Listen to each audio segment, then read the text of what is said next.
शुभ संध्या पिलामाने मु महाश्वेता महांती तुम मान स्वागत करुच्ची आमर A1 ब्लूम एजुकेशन चैनल को पिलामाने आमे तमर जो तमर जो थिला अष्टम श्रेणी आमे कोन पढुथिले विहंग विप्लव पढुथिले तो एटा पिलामाने गोटे क्षुद्र गल्प गल्पर गाल्पिक गीथिले आमर महापात्र नीलमणि साहू तो पिलामाने जदि नुआ करी आम चैनल को आछंती तो आम चैनल को सब्सक्राइब करदेवे आउ वीडियो जब भल लगे लाइक करेंगे आ सांग शेयर करदेवे।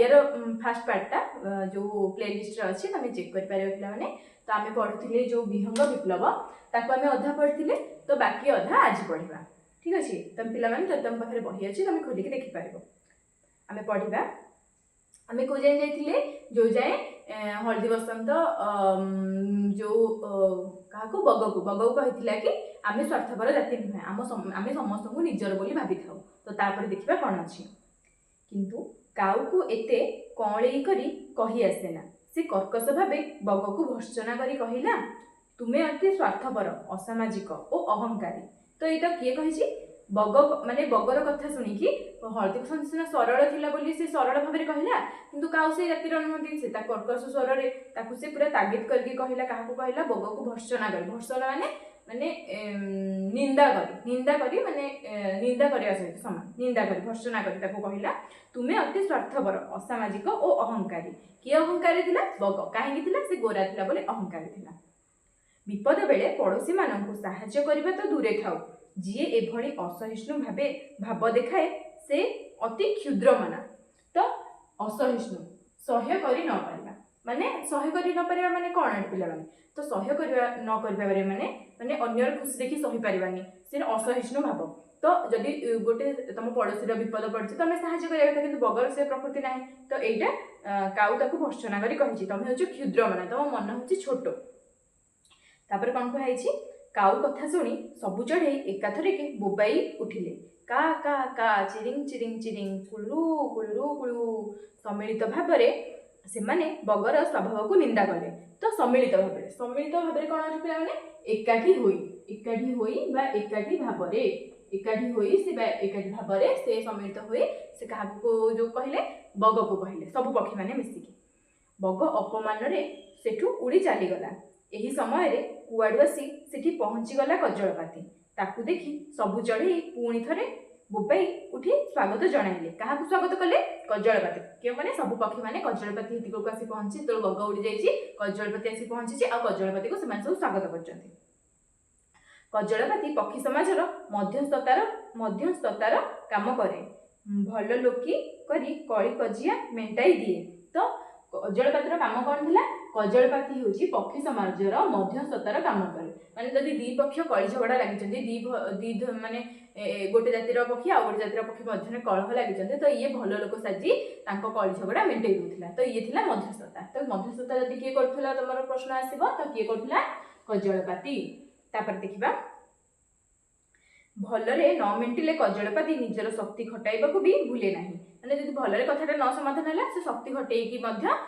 समाधान करई दिए किंतु से समाधान करई थाए तार टाणुआ मुनिया थंटरे से छेली मेंढा गोरु गाई पिठी की हाणी खंडिया करी दिए तेणु पक्षी मैंने श्रद्धा करती टे भय मत करती श्रद्धा करती माने स्नेह करती क्या कजलपाती को मैंने से जेहेतु भल लोक गोटे थिला तो जदि कोटी को जगह भलरे भी काम न होता तो खराब हो पछे से करई दउथिला समाधान से करूला तेणुक लोक ताको श्रद्धा करथिले माने स्नेह करथिले ता सहित ताको भय भी करथिले कारण से रागी गले खुंबी पकाउथिला गाई गोरु मानकु भी छेड़ी हेरिका मानकु खुंबी भी पकाउथिला खंडिया कर दउथिला तांको पिठी तो ताको किछि पशु पक्षी माने भय मध्य करथिले तो तापर लिखा है च्यांग च्यांग च्यांग च्यांग कथा कौन हलदी बसंत दुही मुह एमती सुखी जाइए कहीं किए कथा कहला च्यांग च्यांग थिला कजलपातीर स्वर काऊ हलदी बसंतर समस्त दुरवस्था कहला दुरवस्था माने तार दुखर अवस्था है दुरवस्था कथा कहला तापरे कहला देख बंधु माँ हलदी बसंत निकटरे अंडा देव मात्र बुढ़ा माकड़ 3 थर सेमानंक बसा भांगी देलानी तार दाऊ बड़ असह्य हेलानी तो असह्य पिला माने कौन जहा सह्य करी हुए नहीं कहार ये दाऊ सह्य करि पार नथिला किए करि पार नथिला हलदी बसंत करि पार नथिला कहार बुढ़ा मांकड़र तो से केते थर घर भांगी ये लिखिबो 3 थर बुढ़ा मांकड़ ବସା ଭାଙ୍ଗିଛି। तो केते थर भांगी पिला माने कहार भांगी हल्दी बसंतर केते थर 3 थर। तो तापरे कोन अछि देखिबा तापरे अछि आ गोटे पेज तुम पिला माने देखो समदुखी कजलपाती मांकड़ पाखकू गला बरगछरे गोटे डालरे बसी से आ गोटे डाल को आउजी बुढ़ा मांकड़ घुमाउछे कजलपाती ता मुंड उपरे चक्कर काटी उड़ी बोबाई लागिला। चक्कर काटी माने एमती घुरी घुरी घुरी घुरी ता मुंड उपरे बोबाइबाकू लागिला। च्यांग च्यांग च्यांग च्यांग बुढ़ा मांकड़र निद भांगी गला। से केते थर तार दुई गालकू कुंडेई सारी विरक्त माने रागी जाए विरक्त हेई नाली आखि देखाई पचारिला खे खे खे का खे एथिरे तू कौन कहूछु किए रे तू कौन कहूछु। तो एटा किए कहिछि बुढ़ा मांकड़ कहिछि कजलपाती को रागी जाए जेहेतु से सोईथिला तो ये आसी ताकू डिस्टर्ब करदेला हैरान करथिला निद भांगी देला तार। तो कजलपाती को से कहिछि तापर कजलपाती कहिछि च्यांग च्यांग मु कजलपाती बिचरा हळदी बसंतर बसा भांगिबा कौन तुमर उचित हेउछि। तो कजलपाती एटा आसी कहिछि काहा कहिछि बुढ़ा मांकड़ को। तापर देखिबा खका खे उचित अनुचित रो उचित अनुचित मु बुझे नाही। गछ डाल रे डेई बुलिबा आमर अभ्यास अभ्यास माने जहाँ नीतिदिन से करे ताको अभ्यास बोली से कहिछि। आमे बलशाली किए बलशाली ठी मांकड़ माने होचंदी बलशाली आमर जा इच्छा आमे ता करिबु जोर जार मुलकतार। तो जोर जार मुलकतार बोली किए कहिछि तो एठी देखो एटा गोटे पदटे जोर जार मुलकतार बोली किए कहिछि बुढ़ा मांकड़ रो उक्ति थिला कहा प्रति थिला कजलपाती प्रति थिला।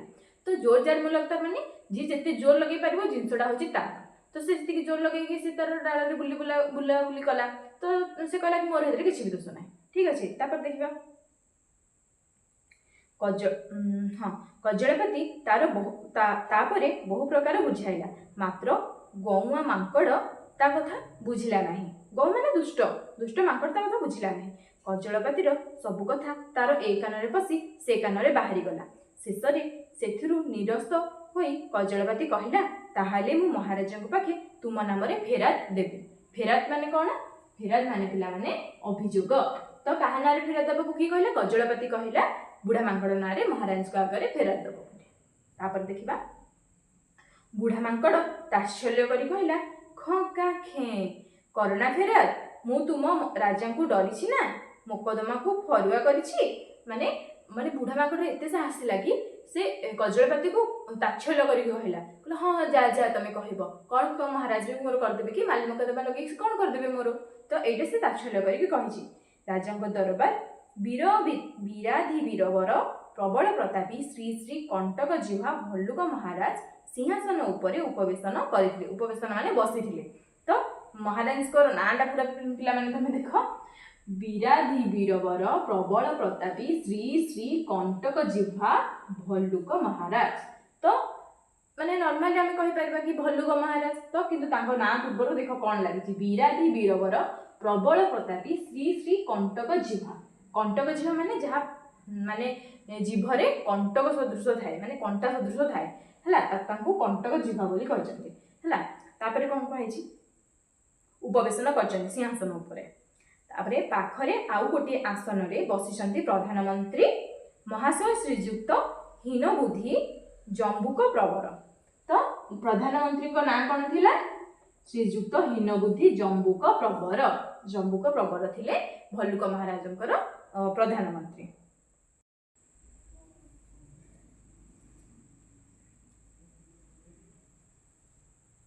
सेनापति श्रीयुक्त तीक्ष्णवंत ब्रुक चतुर्दिक को आरक्त नयन रे दृष्टि निक्षेप करी दरबार रे खड्ग हस्ते द्रुत भंगी रे दंडायमान। तो सेनापति किए थिले पिला माने सेनापति थिले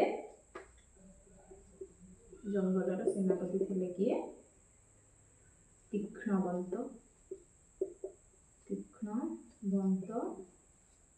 ब्रुक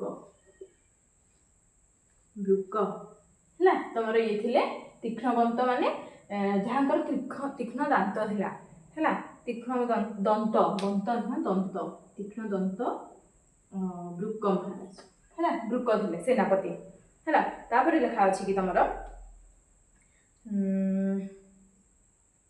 खड्ग हस्ते दीप्तमान दंडीयमान है दीप्तमान। तो खड्ग हस्ते पे कौन खड्ग अर्थात हूँ खंडा, हस्ते अर्थात हाथ में, दंडायमान अर्थात उपस्थित माने से हाथ में गोटे खंडा धरी किए वृक तीक्ष्ण दंत वृक से हाथ में गोटे खंडा धरी जो दंडायमान होते माने सेठारे उपस्थित थे से जेहेतु सेनापति।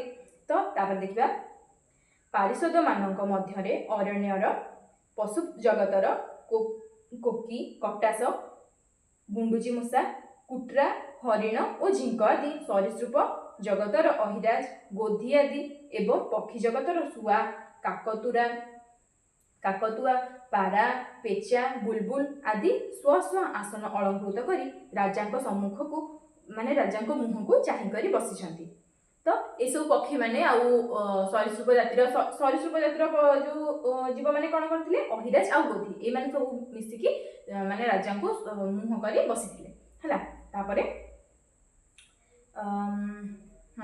से गणरे सिंह बाघ हाथी नथिबारु समस्ते मिलिमिशि भालू को राजा कर से जंगल में सिंह नहीं हाथी नहीं बाघ नहीं तो एत बड़ बड़ जीव ना समस्ते मिसिकी भालू को ही राजा कर समस्तंकर समर्थन पाई भालू निरंकुश भाव में शासन कार्य चलाଉଛି माने समस्त समर्थन जेतु पाई से निरंकुश शासन निरंकुश माने जहा ऊपर कोनोसी नियंत्रण बा कटकणा नाही भालू ऊपर कोनोसी नियंत्रण बा कटकणा नथिला से तो मन इच्छा शासन करते जेतु तार ऊपर आ कोनोसी बड़ जीव नथिले तो आ काहू राजा करि पा नथिले तो से जेतु से राजा हेछि से निरंकुश शासन करते ता इच्छा जहा होतिला से सेया करतिला। तापर देखिबा आज दरबार में चली माकड़ विरोध में मकदमा तेणु समस्ते उद्ग्रीव होई राजा राय शुणा अपेक्षा कर उद्ग्रीव माने उत्कंठित हो शुणा चाहिए। हलदी बसंत पक्षरे साक्ष्य देउछंती गंगोई कोइली कजलपाती कपोत। तो यहीटा पे मन रखि हलदी बसंत पक्षरे साक्ष्य माने साक्षी साक्षी किए देइथिले गंगोई कोइली कजलपाती और कपोत। बुढ़ा मांकड़ पक्षरे साक्षी देवाक आसी पाती मांकड़ साइया पतनी से दीटा मांकड़ आसी बुढ़ा मांकड़ विरोध में माने तार साक्षी देवाई पक्षरे हलदी बसंत काऊ ओकिलाती करी प्रमाण करदेला जे मांकड़ दोषी। तो हलदी बसंत ओकिलाती किए करथिला वकील माने जेतु कोर्ट भलिया से माने गोटे माने जेतु गोटे माने मत रखिबे तो गोटे अदालत रे जेमति माली मुकदमा हुए तो रुहंती ना कोर्ट रे किए रुहंती जज माने रुहंती जे निष्पत्ति तो एठी जज किए जज होचंती एठी हमर महाराज भल्लुक महाराज। तो तांको पक्ष रे जो पक्ष लढिया पे जो वकील माने थांती तो वकील एठी किए साजिछि हलदी बसंत रो वकील साजिछि काउर जुक्ति को हृदयंगम करी राय देला हे दुष्ट मांकड़ बिना दोषरे बारंबार हलदी बसंतर बसा भांगिबारु तुमे होच दोषी तुमको कठिन दंड दियाजिव। तो एटा सुना हला तापरे राजांक राय सुनी चढ़े माने आनंद रे बोबाई देले मात्र मांकड़ दुई गोड़े ठिया होई दुई हाथ टेकी जोड़ी कहिले धर्मावतार आपणकर आदेश शिरोधार्य मात्र आपण केवल आगकू चाहि विचार करछंती एबे टिके पछकू चाहि विचार करंतु कारण आग पछकू चाहि विचार न कले एक तरफा होई जिवार आशंका अछि। तो एठी पिला माने से कोन कहिसंती तमे आगकू सिना देखिलो पछकू तो देख पछे से किछ रखी जे जोथि पई से कहूछि कि धर्मावतार माने धर्मज्ञ अवतार तमे राय सुनेब तो तमे केवल आगकू चाहि देखिले हबो कि पछकू भी तो चाह। तो एठी मांकड़ गुडा कहिसंती। तापर देखिबा पिला माने तापर अछि राजा पछकू चाहि देखिले सिंहासन पछपटे गोटे विशाल पाचिला पणस थुआ होइछे ठीक अच्छे ताकू देखी राजा मन भली गला से संगे संगे विचार बदलाई दे राय देले हे अहंकारी हलदी बसंत प्रकृत में तुम्हें ही दोषी तुम्हें ही दंड पाइब। तो पिला माने एठी लांच दिया हैला। तो एठी पिला माने कोन हमकु कुहाइछि आजिकल समाज रे जो बड़ बड़ कोर्ट माने बड़ सरकार पदवी जो माने अछंती जो माने न्याय विचार करिया पई अछंती आजिकल तो सत्यर जय होउनी मिथ्या को ही सपोर्ट करा। तो एठी कुहाइछि एठी जो जिंसरा से देखैचंती पिला माने कवि मन जो लेखक गाल्पिक दर्शैचंती कि आजिकल समाज रे मध्य से जिंसडा होछि तमे सत्यटा को लुचेबा को जाई पछपटे तमरो जो ए जो पणस दियाछि एटा आजिकल रो कोन लांच सदृश टंका पैसा देछि तमे न्यायटा को बदलै दे पारछ माने मिथ्याटा को सत्य करछ सत्यटा को मिथ्या करछ कोर्ट रे आजिकल से जिंसडा होछि। तो एटा ताको जो विचारालय मध्य से जिनसटा हेछि सेथिबाई एठी कुहाइछि कि पशुपक्षी माध्यम से आजिकल जो मनुष्य जीवन समाज मनुष्य समाजर प्रकृति आ नीति गुड़ा को से एथिरे ही दर्शाइछन्ति कवि माने पशुपक्षी माध्यम रे। तो देखिबा तापरे कोन कुहाइछि काऊ विचलित होई कहिला का का का ना ना ना महाराज हलदी बसंतर दोष कौन। राजा कहले आरे निर्बुध काक बानर बलवान जीव पुनश्च से शाखा मृग अटे तार प्रकृति से डाल रे डेई पई बुलिबो माने से कहला कि महाराज कहले कि माने हलदी बसंतर भूल कारण मांकड़ तो किसी भूल ना कि जेहेतु डाल रे ही माने डाल रे ही एपट सेपट होई थाए ए डाल से डाल डेउ थाए तार सेटा प्रकृति तो से डेइला जदी कहार किसी क्षति हला तार कोन भूल तार तो हटे प्रकृति ना। तो तापर देखिबा काउ कहला से गछ डाल रे डेई पारे मात्र डेई करी से हलदी बसंतर बसा भांगिबो काहे कि। राजा कहले मांकड़ जेउ डाल रे डेइबो हलदी बसंत आगो से डाल रे बसा करिवो काहे कि हलदी बसंत ही दोषी ताकू जेल और जोरिमाना दंड उभय दिया। मांकड़ महाआनंद रे राजा को सलाम ठुकी डेई डेई दरबार त्याग कला माने दरबार छाड़ी से चलीगला। चढ़ई मैंने निराश होई निरुपाय भाव दल बांधि नीरवरे फेरिले। राजांकर हठात एपरी विचार बदल जिबार कारण बुद्धिमान काउ मध्य बुझी पारला नहीं। तो ये पिला माने कोन हठात कि महाराज का डिसीजन चेंज हो गला तो किसी पक्षी मैंने बुझी ही पारे निराश हो आशा शून्य हो सब माने सब पक्षी मैंने दरबार फेरी आसले। तो तापर देखिबा से माने अल्प दूर जाइछन्ति कि नहीं कजलपाती देखिला घर चटिया तार टिकी टिकी डेणा दुईटी हल्ले तीर बेगरे तांको पछ पछे छुटुची माने तांको पछ पछे आसुची कि आसुची घर चटिया आसुतला। तापर देखिबा कारण कौन जानिबाकू से अन्य चढ़ई मानू अपेक्षा करने निर्देश देला। निर्देश माने आदेश देला कि तुम आउ समय रही जाओ कि छुटे हेइछि। तापरे घर चटिया अणनिश्वासी होई जाउथाए से कहिला ची चिंग ची चिंग चिंग चिंग चिंग भाई माने मु महाराज को सिंहासन पछ कांथपुरा रे बसा करुथाए मु देखिछि बुढ़ा मांकड़ बहु आगरू मंत्री को हाथ करी सिंहासन पछपटे गोटे पणस लांच स्वरूप रखिदेइथिला। लांच पाई राजा एपरी विचार बदलाई देले। तो ये सब पक्षी मैंने पिला माने कौन करेंगे चलो देखा। तो ये मैंने या कि लांच देवार किए देखी घर चटिया देखी से जेहेतु राजा जो गछ मूल बसते से पछरे गिरी से गौपसा बांधि तो से थी से देखला कि मंत्री को से हाग हाथ कर मांकड़ बुढ़ा मांकड़ तापर से लांच स्वरूप गोटे पणस देपर अच्छी काऊ ए कथा शुणी बड़ उत्त्यक्त होगला माने उत्त्यक्त माने राग होगला रागतम तम होगला कि होगला काऊ। तापरे का का रड़ी रे से चौदिक कंपाइला। चौदिक पिला माने कोन चारिटा दिग पूर्व पश्चिम उत्तर दक्षिण ए चारटा दिग से कंपाई देला का करी। ता रड़ी शुणी शह शह काऊ कजलपाती चिल सागुणा आदि पक्षी कुआडू उड़िया सी जमा हो गले माने एकाठी हो गले। से माने एकाठी बसी स्थिर कले समस्ते मिसी एभली लांचुआ राजा और मंत्री को आक्रमण करेंगे और सिंहासन रु दलिदेवे। तो से माने समस्ते एया विचार कले सब पक्षी मान से डाकिला का करके से माने एया विचार कले कि ए जाति को आमे एठी रखिबा नाही एमाने माने राजा हेबार योग्य नथि। राजा किए प्रजार मंगल पाई जे मंगल कामना करे प्रजा को इच्छा अनुसार जे चले प्रजा को मंगल पाई से निज माने आत्म बलिदान मध्य दे दिथाय किंतु राजा सेमती करि नाहंती। तो तापर देखिबा तांको पक्षर कोन होईछि पक्षी बाहिनी छुटी आसिले राजांको अभिमुखरे माने राजांको उद्देश्य रे आसिले। सभा आगरे थाए शंखचिल। तो ये जो पक्षी दल आसुथिले सभा आगरे माने समस्त ठारू आगरे किए थिला शंखचिल थिला। से शंख फुंकु थाए के ए तो से तांको ढंगरे शंख फुंकुथिला। ता पछकू डामरा काऊ ओ तार शत शत कुआ बाहिनी माने पक्षी बाहिनी तार पछकू शह शह कजलपाती और ता पछकू दलकू दल अन्यान्य पक्षी समस्ते एका बड़की राजांको नौर भितरे बसिगले। देखिले भल्लुक महाराज श्रृगाल मंत्री सहित एकत्र बसी से पाचिला पणसटी को महा आनंद खाई बसी। गुंडुची मूषा मंजी बाहर करी खोसाटी मान बढ़ाई देउछि श्रृगाल मंत्री को आउ स्वयं बुढ़ा मांकड़ गोटी गोटी करी पणस खोसा बढ़ाई देउछि भल्लुक महाराज पाटी को। तो ये पिला माने कौन है किए किए ये कर जो पक्षी दल हो राजनगर भितर को प्रवेश कले से देखिले कि से जो लांच स्वरूप जो बुढ़ा मांकड़ जो देथिला ପଣସଟା ଦେଇଥିଲା ସେମାନେ ଏଇଠି ବସିକି ମନ୍ତ୍ରୀ ମାନେ ପ୍ରଧାନମନ୍ତ୍ରୀ ହଉ ଆଉ ରାଜା ବସିକି ମହା ଆନନ୍ଦରେ ଖାଉଛନ୍ତି। ତ ଶୃଗାଳ ମନ୍ତ୍ରୀକୁ ଗୁଣ୍ଡୁଚି ମୂଷା ହଉଛି ମଞ୍ଜି ବଢେଇ ଦଉଛି, ଗୋଟେ ଗୋଟେ ଖୋସା ଦେଇ ଦଉଛି, ଆଉ ବୁଢା ମାଙ୍କଡ କଣ କରୁଛି ରାଜାଙ୍କ ପାଟିକୁ ପୁରା ଖୁଆଇ ଦଉଛି ହେଲା। ତାପରେ ଦେଖିବା ପିଲାମାନେ କଣ ଅଛି।